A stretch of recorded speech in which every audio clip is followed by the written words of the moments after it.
Business जिसको करना है वो हमारे पास ना आए, जिसको शौक करना है वो हमारे पास आ जाए। शौक पैसों से होगा पहले क्लियर कर दूं। लेकिन बहरहाल शौक करने वाले जो आते हैं ना वो कभी भी मायूस नहीं होते। और भले रेट ऊपर हो नीचे हो उनको कोई ताल्लुक नहीं होता इस बात से, क्योंकि उन्होंने शौक करना है।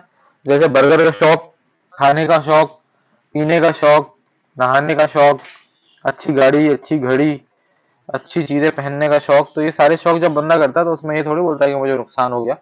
बेसिकली अगर आपने कोई सूट लिया शौक में तो वो आपने पहना, उसके बाद उससे आप पैसे थोड़ी कमाते हो, वो तो बस यूज करके आप फेंक देते हो। सो इसलिए हम शौक की बात इसलिए करते हैं कि लवर्स में लोगों को कहा गया कि जॉबें छोड़ दो, और लोगों ने जॉब छोड़ दी। फिर बाद में जो है वो कहा गया कि भाई ये तो सिर्फ जो है वो शौक था और फलाना था और धमकाना था। तो पहले आपने लोगों को बोला ही क्यों भाई कि ये बिजनेस है? हम तो शुरू से ही बोल रहे हैं कि भाई बिजनेस नहीं है, ये शौक है, इसलिए शौक में आ जाओ। आज का टॉपिक बहुत जबरदस्त है।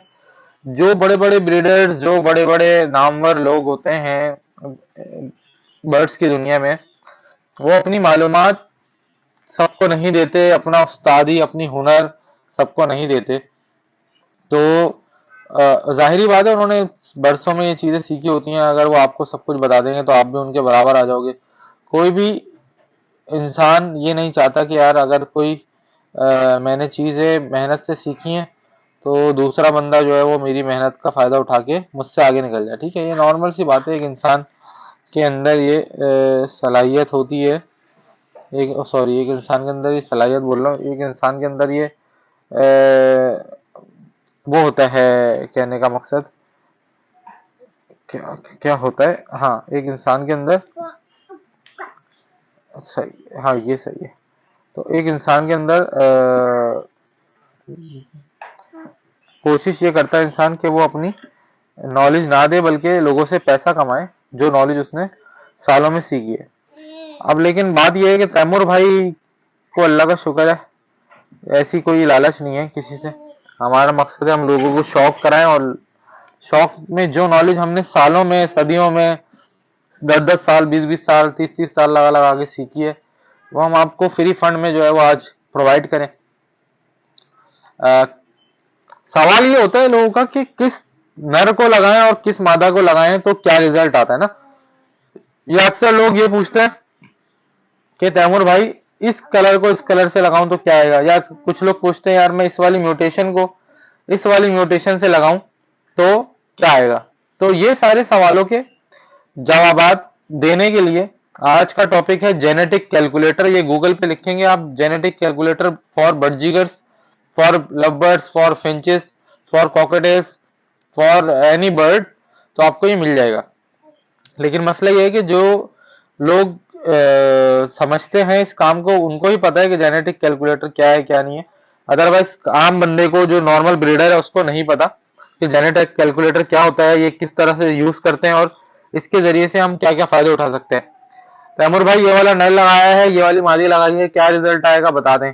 तैमूर भाई मैं इस मादी के साथ कौन सा नर लगाऊं कि मेरे पास ये वाला बच्चा आ जाए। तैमूर भाई मेरे पास ये नर है लेकिन मादी कौन सी लगाऊं समझ नहीं आ रहा। ये सारे सवालों के जवाब भाई आज की वीडियो में आप लोगों को मिलने वाले हैं। तो वीडियो को आपने लाजमी देखना है एंड तक, और चैनल को लाजमी सब्सक्राइब करना है, ताकि जो भी मालूमात है आपको, टेक्निकल मालूमात, देखो चैनल पे बैठ के इधर उधर की बातें करने से कोई भी आपको स्किल प्रोवाइड नहीं होगी। लेकिन अगर चैनल पे आपको टेक्निकल मालूमात जो ब्रीडिंग से रिलेटेड, जिससे आपकी नॉलेज में इजाफा हो, जिससे आपको फायदे हो, वो मालूमात वाला चैनल आपने लाजमी सब्सक्राइब करना है ताकि आपको फायदा हो। वरना गॉसिप्स करना, गॉसिप सुनना, ये सारी बातों से कोई फायदा नहीं होता। असल में बात यह है कि आपने अपनी स्किल को बढ़ाना है, नॉलेज को बढ़ाना है, ताकि नॉलेज इज पावर। तो भाई जेनेटिक कैलकुलेटर का आगाज करते हैं आज के टॉपिक का। ये आप लोगों को गूगल पे आराम से लिखेंगे मिल जाएगा जेनेटिक कैलकुलेटर, बट इसको इस्तेमाल कैसे करना है, इसका मतलब क्या होता है, इसमें कैसे चीजें डालते हैं, किन किन चीजों का क्या मतलब है, वो समझा देता हूँ।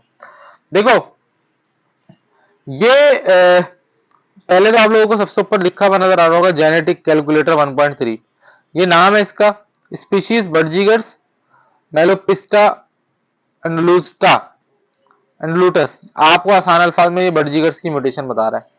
अच्छा सिंबल्स यहाँ पे वॉयलेट का मतलब we ji grey, English grey, ठीक है। डार्क का मतलब कैपिटल डी, और ब्लू का मतलब बी एल ब्लू, टू का मतलब B L two blue, yellow face का मतलब B L yellow face, golden face का मतलब ये, ठीक है। अब आपको आसान अल्फाज में मैं बताने की कोशिश करता हूँ, बच्चे ने लात मार दी।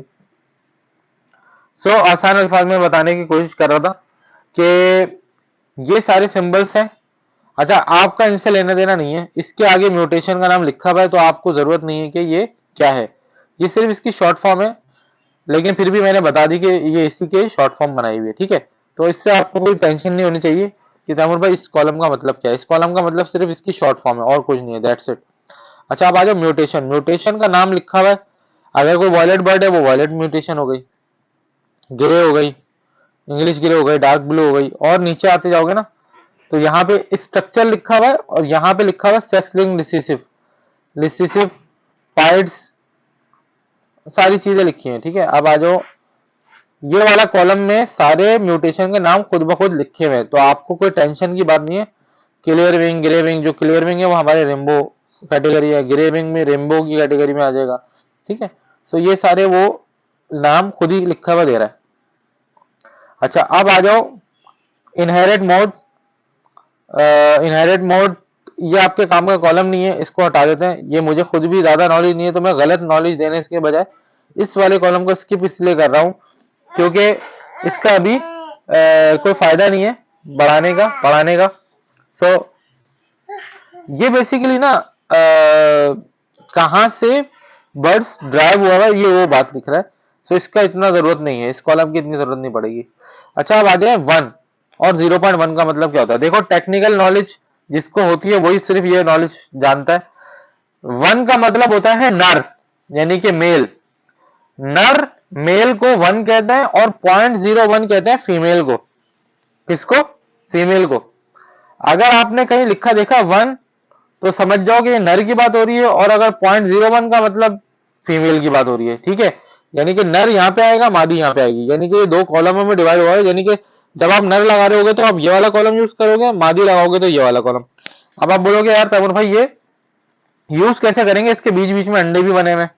अच्छा अब अंडों का मतलब क्या समझ लो। देखो अगर नर विजुअली किस तरह का है, डबल फैक्टर में वॉयलेट डबल फैक्टर है या वॉयलेट सिंगल फैक्टर है, तो आपने नर का बताना है। जैसे मिसाल के तौर पर एक काम करते हैं हम यहाँ पे आसानी के लिए थोड़ा सा एक ऐसी चीज लेते हैं जो जिसको आपको समझ में भी आ जाए, ठीक है। मैं अपने फेवरेट चीज ही लूंगा, मैं अपनी फेवरेट चीज लूंगा क्लियर विंग। देखो क्लियर विंग, क्लियर विंग के अंदर मैं कह रहा हूं कि मेरे पास रेनबो का क्लियर विंग का मेल है, तो ये मेल पे मैंने क्लिक करा, ये वाले कॉलम में गया, हाथ बना हुआ है, क्लिक करा तो ये मेल इस कलर का ब्लू निशान आ गया। इसका मतलब है कि मैं क्लियर विंग का मेल ले रहा हूं क्योंकि ये मेल के कॉलम में डाला है मैंने, ठीक है, मेल के कॉलम में, और विजुअली वो क्लियर विंग है, ठीक है। तो मैंने यहाँ पे क्लिक कर दिया।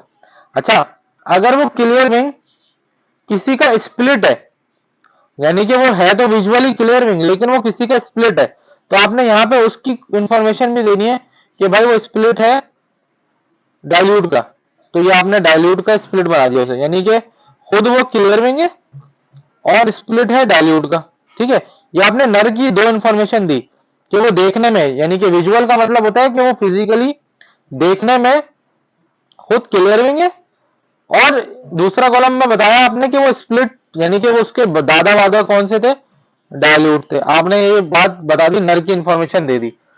नर की इंफॉर्मेशन जब आपने दे दी तो आपका एक काम तो ये हो गया। अब आ जाए मादा पे, 0.1 पे। 0.1 पे मादा, मादा को आप कह रहे हो कि भाई मेरे पास एक मादा है, अब मैंने ग्रे विंग का नर लिया ना, तो मैं ग्रे विंग की लेट सपोज मैं फीमेल लगा रहा हूं, ये मैंने ली कि भाई मेरे पास ग्रे विंग की फीमेल है और वो स्प्लिट है क्लियर विंग की।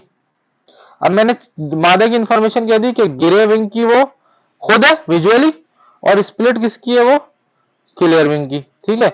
तो अब ये दो इंफॉर्मेशन मैंने दे दी, मेल की इंफॉर्मेशन आ गई यहाँ पे, फीमेल की इंफॉर्मेशन आ गई यहाँ पे।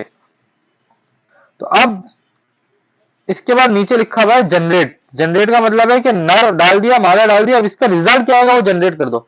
जैसे ही मैं जनरेट का डब्बा क्लिक करता हूं तो मेरे पास एक कॉलम बना आता है और लिखा हुआ क्या आता है कि भाईजान आपने जो नर लगाया है और जो मादी लगाई है उससे ये रिजल्ट आएगा। यानी कि 1 यानी कि नर लगाया था क्लियर विंग का और फीमेल लगाई थी ग्रे विंग की। नर डाइल्यूट का स्प्लिट था, फीमेल क्लियर विंग की स्प्लिट थी। तो जो रिजल्ट आएगा नर से उसका परसेंटेज, नर से 25% क्लियर विंग बच्चे आएंगे, 25% ग्रे विंग डाइल्यूट आएंगे, 25% grey wing split clear wing आएंगे, 25% इस क्लियर विंग आएंगे, स्प्लिट डाइल्यूट होंगे। यानी कि मेरे पास अगर 4 बच्चे आते हैं नर से तो 2 क्लियर विंग होंगे दिखने में और 2 ग्रे विंग होंगे, एक डाइल्यूट क्लियर विंग होगा, एक स्प्लिट क्लियर विंग होगा। ठीक है, अब आ जाओ नीचे, नीचे वाली मादा से अगर 4 बच्चे आते हैं यानी कि इस पेयर से अगर 4 नर की तरफ गए तो ये रिजल्ट होगा और मादा की तरफ से क्या रिजल्ट होगा, देखो सेम ही रिजल्ट है। एक क्लियर विंग आएगा, एक ग्रेविंग डाइल्यूट आएगा, एक ग्रेविंग स्प्लिट क्लियरिंग आएगा, एक क्लियरिंग स्प्लिट डाइल्यूट आएगा। सेम टू सेम रिजल्ट आ रहा है। तो आपको क्या फायदा हो गया जेनेटिक कैलकुलेटर में, अब आपको अभी आपने पेयर लगाया भी नहीं है और आपको जो है वो रिजल्ट इसने बता दिया। अब आप कहोगे कि यार ये तो तैमूर भाई बड़ा फायदे की बात है और ऐसे ही रिजल्ट आता है। देखो होता क्या है कि जब आप इस तरह की इंफॉर्मेशन से पहले पता लगा लेते हो कि मेरे पास किस तरह के बच्चे आएंगे तो आपको आइडिया हो जाता है कि यार अगर मैं ऐसा नर लगाऊं, ऐसी मादे लगाऊं तो मेरे पास ये रिजल्ट आ जाएगा। ठीक है, अब यहाँ नीचे कॉलम में बैक लिखा हुआ, मैं बैक पे जाता हूं। मैं बैक पे गया, मैंने वापस कॉलम लाया और सबसे नीचे लिखा हुआ था रीसेट। ये मैंने रीसेट करा, रीसेट का मतलब सब गायब हो गया। अब देखो ये तो मैंने अपना रेनबो की कैटेगरी का करा। अब लेट सपोज कि आपके पास आपके पास वॉयलेट का नर है। ठीक है, ये देखो आपके पास वॉयलेट का नर है। ठीक है, और वो गिरे का स्प्लिट है, नहीं बल्कि एक काम करते हैं हम, वॉयलेट का नर है और वो स्प्लिट है, बल्कि स्प्लिट लगाओ नहीं, डबल फैक्टर वॉयलेट लगा दिया। वॉयलेट के साथ मैं लगाता हूं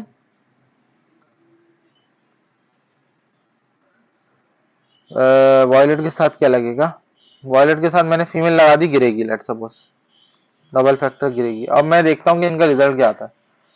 गिरेगी फीमेल लगा दी तो वो क्या रिजल्ट दे रहा है, कह रहा है भाई आपने ग्रीन वॉयलेट का नर लगाया था डबल फैक्टर का और गिरे की डबल फैक्टर की ग्रीन की फीमेल लगाई थी। तो 100% गिरे सिंगल फैक्टर ग्रीन वॉयलेट आएंगे और 100% गिरे सिंगल फैक्टर ग्रीन वॉयलेट आएंगे। तो ये आपको रिजल्ट उसने बता दिया कि भाई ये जो नर मादा जो आपने लगाए थे उससे ये रिजल्ट आएगा।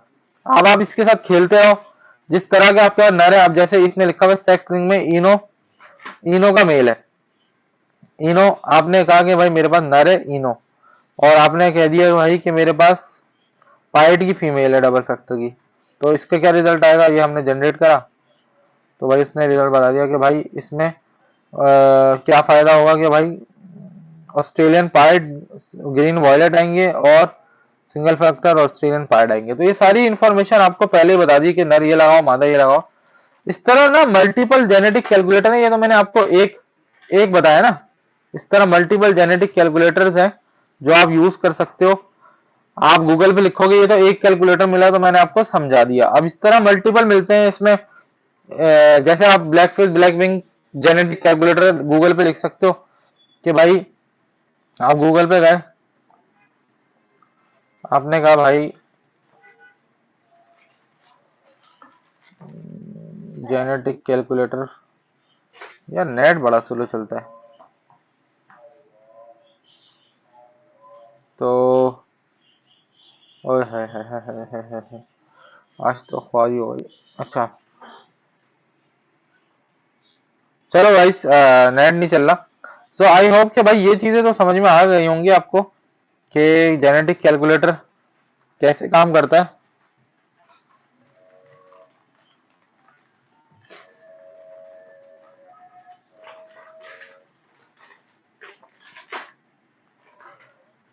कैलकुलेटर जेनेटिक कैलकुलेटर, चलो जेनेटिक कैलकुलेटर का मैंने कुछ आपको समझा दिया। आज हो सकता है कि अभी नेट का इशू हो गया हो, बट जैसे कैलकुलेटर ये देखो, ऐसे आप गूगल पे लिखोगे बर्जिगर जेनेटिक्स कैलकुलेटर, तो आपको बहुत सारी वेबसाइटें मिल जाएंगी। ये देखो, जो मैंने खोली थी वो भी ऊपर आ रही है, ठीक है, और जो आप लोगों को मैंने सिखाई है वो, हाँ ये आ गया, जो आप लोगों को मैंने सिखाया वो ऊपर वाला था। इसके अलावा नीचे और भी आ रहे हैं कैलकुलेटर्स ना। सो ऐसा नहीं है कि एक ही कैलकुलेटर, बहुत सारे आ रहे हैं, तो आप कोई भी यूज कर सकते हो इस तरह से। और इसमें जाके आप देख सकते हो कि भाई कौन कौन से जेनेटिक कैलकुलेटर आजकल चल रहे हैं।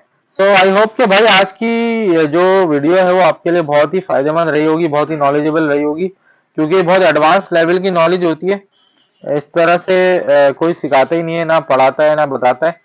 सब लोग बस अपनी अपनी नॉलेज को अपने हद तक रखते हैं और कोशिश ये करते हैं कि किसी को अपनी नॉलेज ना दें। लेकिन हमने कोशिश की है कि भाई जो जो नॉलेज हमारे पास है हम आपको देते रहें, और इंशाल्लाह आपको इस तरह की और भी नॉलेज देंगे, और जेनेटिक कैलकुलेटर के हवाले से जो जो मालूमात हम दे सके आपको सारी चीज़ें देंगे। सो आपको नर मादा कैसे लगाते हैं और कैसे रिजल्ट आता है, ये सब मैंने आज कोशिश की है समझाने की। और भी मैं तरीके से समझा सकता हूँ, लेकिन वीडियो बहुत लंबी हो जाती है, ये भी काफ़ी लंबी वीडियो हो गई। तो उम्मीद करता हूँ वीडियो पसंद आई होगी। अगर वीडियो पसंद आई है जेनेटिक कैलकुलेटर के हवाले से एडवांस नॉलेज, तो आपको वीडियो को पसंद करें, लाइक करें, चैनल को सब्सक्राइब करें, शेयर करें दोस्तों से। मिलते हैं भाई अगली वीडियो में, तब तक के लिए अपना ख्याल रखें। Good bye. जिसको रेनबो चाहिए राब्ता कर ले, मेरे नंबर है 034724332331। Good bye.